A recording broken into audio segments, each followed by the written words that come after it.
Hi everyone, welcome to Cloud IT Live Day 2, Session 2. My name is Scott Solomon.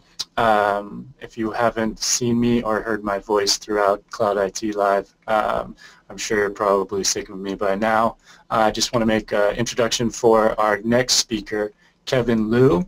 Kevin is probably the most interesting man on the planet, or at least between me and him, he's definitely more interesting. He was born in Brazil. He studied in Boston, and now he lives in Sweden.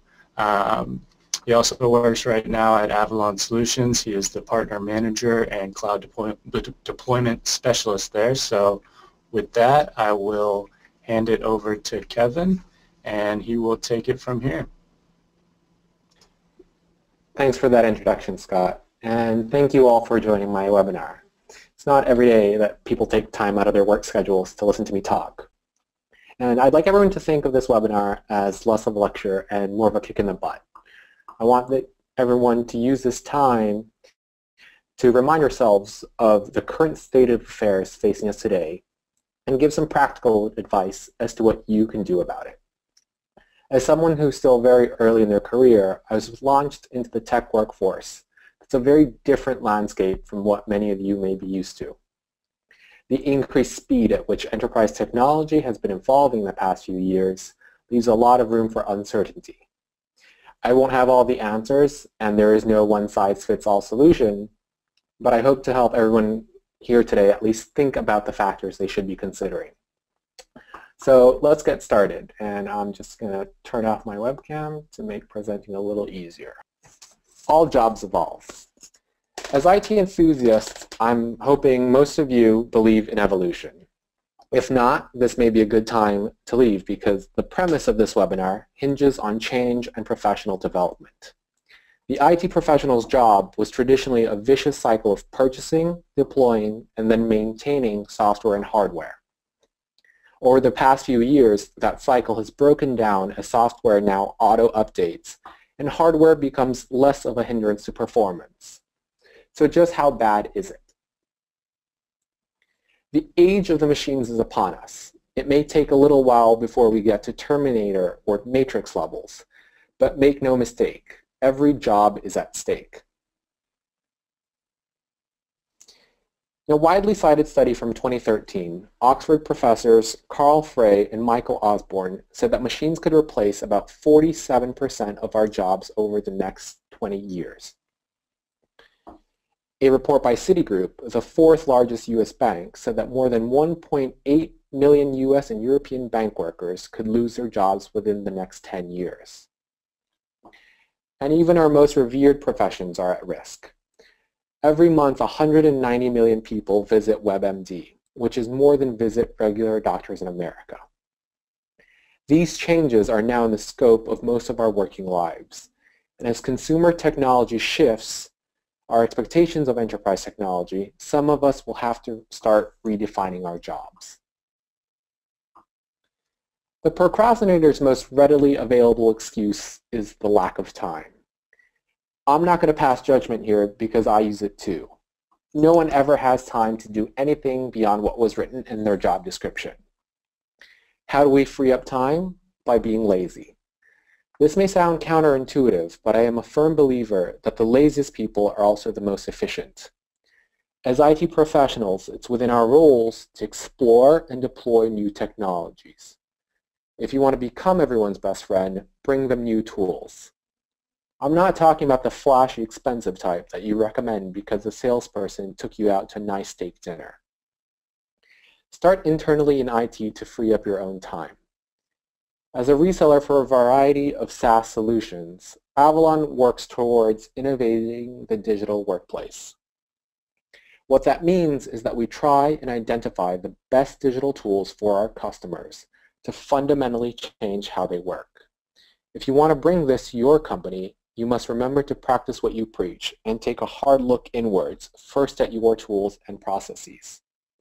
Only after can you try and help others. Find the most mundane or paper-riddled department in your office, and chances are they could use your help. You'll be dumbstruck by how much can be digitalized and automated. For the most part, anything that a machine can do as well as us should be left to them. Save your coworkers time and they will be eternally grateful. As I highlighted in my most recent blog post, the IT department has long been siloed from the rest of companies. It's often seen as a branch rather than the trunk. As information and technology become critical to every role in a company, the need for the standalone department dissolves. It's not enough to read about the latest gadget or digital trend. We have to expand our purview of our jobs to include the macro trends within our respective companies' industries. The more you understand your company and the industry it operates in, the greater value you can bring to the table.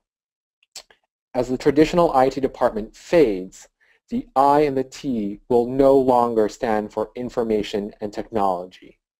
We will increasingly see them re-emerging as centers for innovation and transformation. So with that, I want to move on to the practical advice. Let's start with risk-taking. Most of us have heard it a million times. Without risk, there is no reward. We have to continually challenge ourselves to become better people. As true as that may be, I urge caution. There's no reason you have to jump off a cliff like a lemming. Risk-taking should not be generalized and does not have to be life-changing and sudden. This webinar is not designed to encourage you to quit your job and travel the world to find nirvana. Risks are a liability. They can compromise the status quo and they bring fear to most business people. Instead, think of them as investments. Business people like that. You are investing in yourself, your department, and your company when you experiment with new technologies. So how do you make these investments? Coco Chanel once said that the best things in life are free. The second best are very expensive. If, like most departments, yours is tied to a budget, start with a free. Take advantage of the freemium model. In today's SaaS ecosystem, almost everything can be found for free. Whether it's a 30-day trial or a basic version of a tool, try it out. It's a low-commitment way of discovering new ideas, even if you have no intention of buying. Sometimes I go to the Google Apps Marketplace and start free trials of different tools, just for the fun of it. You want to use this opportunity to build yourself a mental catalog of what's out there. Knowing the solutions will help you identify the problems when you come across them. And if you're lucky, you may find tools you actually want to purchase and deploy within your organization. The worst that can happen is that you have to unsubscribe from a variety of mailing lists. Now that you've started taking risks and are trialing a bunch of freeware, what should you actually achieve? Everything starts with education, after all. It is the root of most of the world's problems. Successful education will come through experimentation. I can only give you ideas. It's up to you to figure out whether or not they work for you and your organization. Next, you want to find a mentor. He or she probably won't look like Yoda or even Mr. Miyagi, but that doesn't mean they aren't fulfilling the mentoring role. This may sound creepy, but in my first year of college, I made it my mission to become friends with successful older students. It's the same thing at work.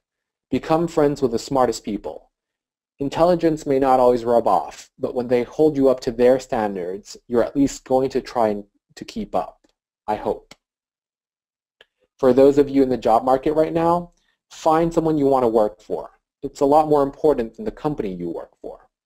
It's the best advice I ever got when job hunting, and it makes mentorship an everyday journey. For those of you important enough to be managers, take a lesson from Jeff Bezos' playbook. At Amazon, all managers are asked to consider 3 questions when hiring. Will you admire this person? Will this person raise the average level of effectiveness of the group they're entering? And along what dimensions might this person be a superstar? Staying up to date is the most common sense method of learning, but I just put it on here as a reminder. If our machines are auto-updating and continually improving, this is the least we should be doing ourselves. I don't want any of us waking up one day unable to use the latest software. The only time that's acceptable is when your machines auto-install Windows 10. Lastly, there's benchmarking. You should know that your company's competitors are using and what they're doing. How are they thinking about the role of technology in their organization? If there's a guy or gal across your cubicle who makes more than you, figure out what they know that you don't. After that, maybe go talk to your manager and ask for a raise. Jokes aside though, it's important to know what skills and technologies are being sought out because that will be a good indicator of where the jobs are headed. So you've now stuffed your brain full of knowledge and educated yourself with everything there is to know. What's next? Engage. Engage with everyone around you. Start with your organization. Break down that silo between IT and everyone else. Become involved. This goes back to the idea of IT becoming the trunk of an organization. You can only do that if you understand the business issues facing your coworkers. Make their problems your problems. And before you ask, troubleshooting the printer doesn't count.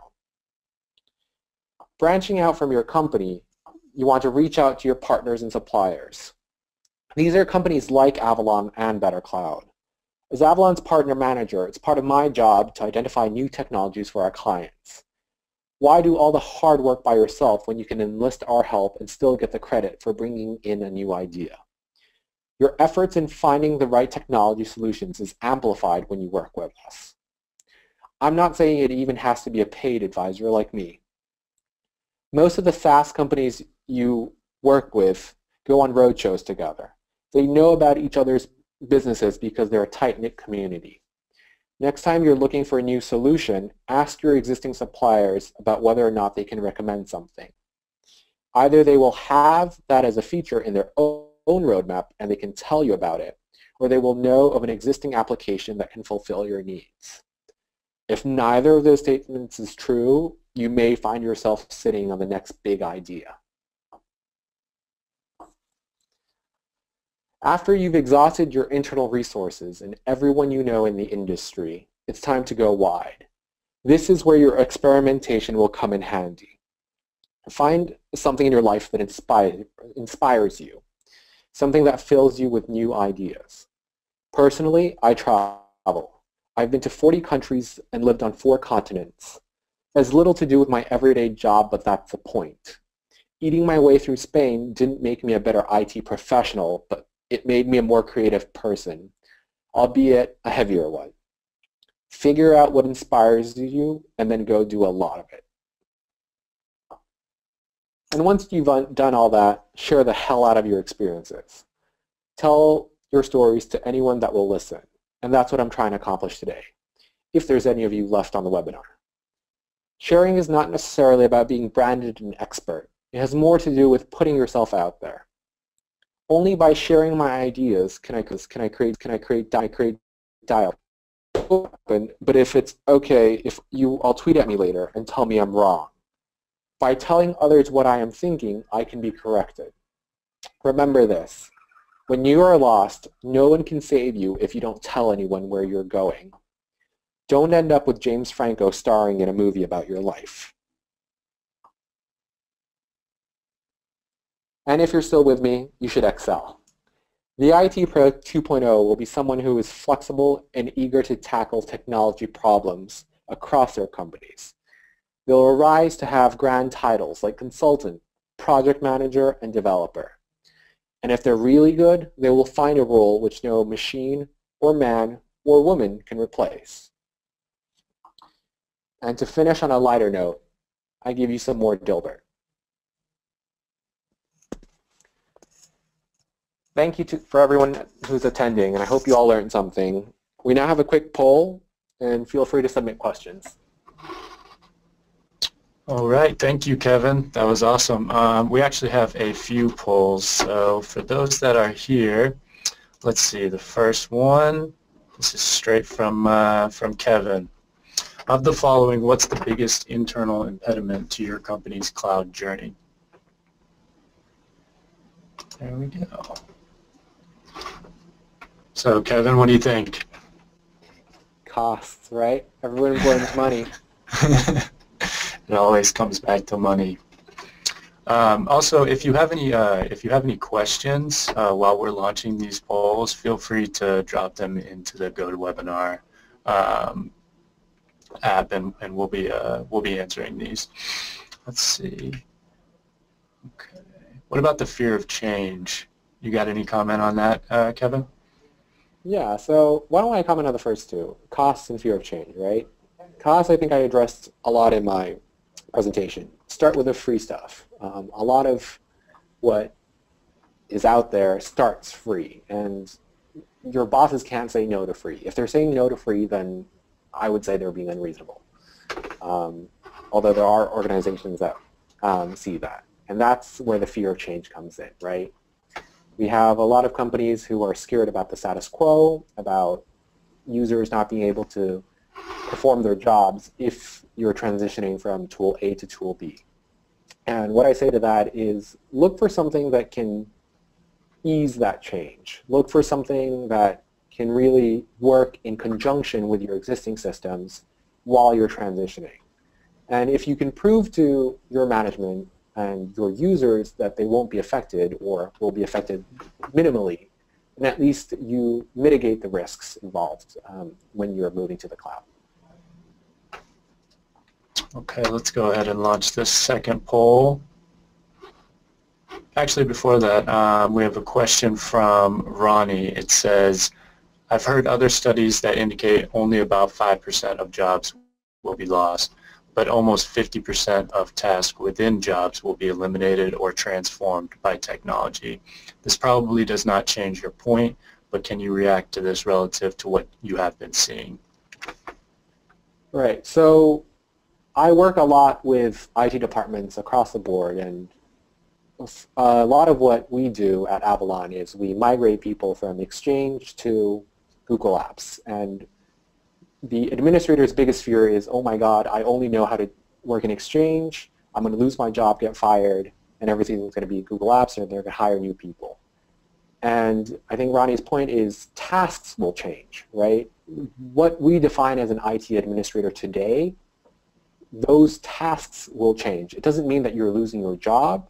It means that your job as is today will cease to exist. But that doesn't mean you're not gainfully employed, right? You just happen to move up a tier to what I was talking about with the developers or the project manager. And you specialize in something that will not be taken over by machines and will not be depreciated by software. And in our run-throughs, we talked a lot about elevating yourself above the machine, as in taking on tasks that, augmenting these routine tasks with more higher value work. Any comments on that? Right. That, I think, talks a lot about the fear, right? It goes back to the fear of change. And you have to remember that you're not being employed for your hands, right? You're being employed for your mind. And what that means is you have to think of a creative way of elevating your job to beyond the workflows, right? Whether that's employing the automation tools like BetterCloud or bringing in new software, when you become the person who brings about change to your organization, that becomes your new role. You're no longer the person who fixes the printer. You're the person who fixes real business problems. We don't have a question, but we have a comment from Gene that says, just an amen, brother. All right, so let's launch this second poll, and while we're doing that, I'll look through these other questions that are coming in. Sure. So select all that apply. I learn about new technologies through partners, SaaS companies, colleagues, blogs / news, or events. Looks like we have another close race. All right. Blog / news. I hope bettercloud.com/monitor is on the list. Yes. What about you, Kevin? Where do you go to find new technologies? So blogs and news are definitely my biggest source as well. And the comment on that is a lot of people think it's wasting time, right? You're wasting time when you're scrolling through The Verge or Mashable and reading up on TechCrunch. But when you think about it, right, the only way you're going to know what's out there is by reading about it or if you're doing it yourself. And granted, we can't all, run startups 24/7, so the next best thing is to read about it. And if you ever get caught red-handed reading the news, you're reading the news. You want to move forward. You don't want to read about old things, or if you're siloed in your own little world, then you're never going to discover anything new. But the other selling point, obviously, to my role is the partners. I advise clients on everything and anything to do with cloud technology. And sometimes it's not even cloud technology or in my purview. They can have insane requests that we've never considered. But that's kind of the point, right? Instead of them tackling this question for 2 weeks using their resources, they lob it over to my side of the court, and I have to spend 2 weeks with my resources to try to figure out what's the best solution for them. And knowing the history of how they have been moving to the cloud, then I can give a tailored solution to them. That's great. We've got another great question here. What if you are aware that change is coming, but your company isn't? It's not so easy to switch jobs. Any comment/advice? I think switching jobs is sometimes seen as a cop-out, to be perfectly honest. A lot of IT administrators or IT professionals see change coming and they're like, oh my God, run for the exit. And few people realize that a lot of organizations can't function without you. All right, that's speaking to the IT professional who does a decent job. So if you know that a change is coming, this should be something that management should know. Your company should know, because at the end of the day, somebody's paying for it. There are, great changes that come for free, but for the most part, someone will have signed off on it. And if you did it on your own, now is the time to repent and, ask for forgiveness. But if this is something that someone else approved, then you are duty-bound to tell your coworkers and your organization that, hey, by the way, this is coming. I didn't really do it, but I'm letting you all know. And you know what? I actually have a plan for us moving forward. I have a plan for how to minimize the impact of this change. If you just come in and, shout and fire without the fire extinguisher, not much help. Great. This one is from Tim Burke, actually the IT director here at Better Cloud, but he says, what's the toughest client problem you've solved in the last 6 months? Ooh. Tough question, Tim. Yeah. There's always been challenges, right? And that's part of the fun. And I would say the toughest challenges don't actually come from the technology or the software. They're the people. I've seen cases where IT professionals are intentionally sabotaging my projects from the client end because they're afraid of the change, because they're ill-informed of what this change means for their jobs, right? They haven't had the discussion with their managers about, oh, by the way, how is this affecting my role in the organization? Are you expecting me to do new certifications or trainings? They lacked that self-motivation. And in return, they sabotaged the project. And the project failed as a result. That's how bad it went. But, that's kind of the biggest struggle I see in my role. This one is from James. Kevin, what are the top 3 skills that you would recommend to develop our mindset and value in this changing IT world?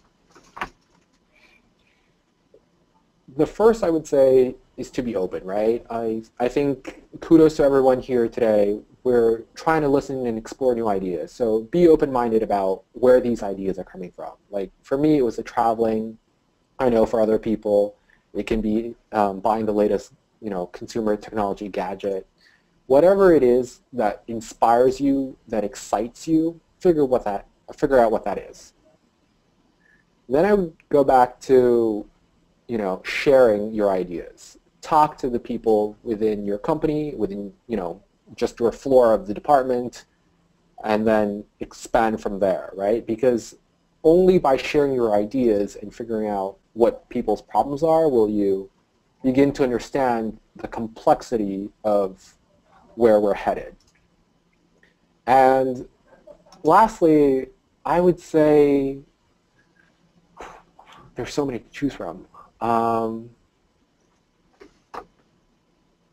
I'd say be smart about it. Not, I think it goes back to the risk taking, right? The risks you take should be calculated. I'm in Sweden by pure luck and chance, but I didn't move out here looking for a job. I didn't leave a job to come here on a whim. I came here with, very set intentions, and things lined up in a way that would allow me to move to Europe to work in IT. So take calculated risks when you move forward. Let's see. All right, let's go ahead and launch this last poll here. And if you have any last questions, ask now or forever hold your peace. On a scale of 1 to 5, how secure do you feel in your role as it stands today? Okay, I'm going to close and share. All right, I imagine... Okay. We're all very secure in our jobs. Yay! Most of the people that are on this webinar are the ones that are going out and learning, so I think this data makes sense. And I think if you're a 5, that's great. If you're a 4, that's definitely probably up there as well. I think the point we are trying to make with this poll question is really just as it stands today. Where do you stand? And I guess how much do you need to evolve your role to move forward and I guess move up that DuPont chart? Let's see, gonna hide the results. Any last burning questions? We have some comments here. I'll go ahead and read some of the comments. I think that one of the most important things is allowing and harboring curiosity in any organization and not being shy of experimenting with technology, especially in problem solving. Definitely agree. Yep. Let's see. I think that may be it. We have one last request from Dave Jackson. He says, can you go back to the Dilbert comic? Oh, I didn't spend enough time on Dilbert. Rise Above the Machines. So let's all take some time here. And he now says thumbs up. There you go, Dave. All right, everyone. Well, we will wrap things up. We have another session coming up at 2 o'clock. I just want to thank Kevin. That was great. Thought the Q&A was really awesome. So with that, I'll go ahead and end this out. But thanks, everyone, for joining, and we will be back here in 30 minutes. Thanks, all. Thanks, Kevin.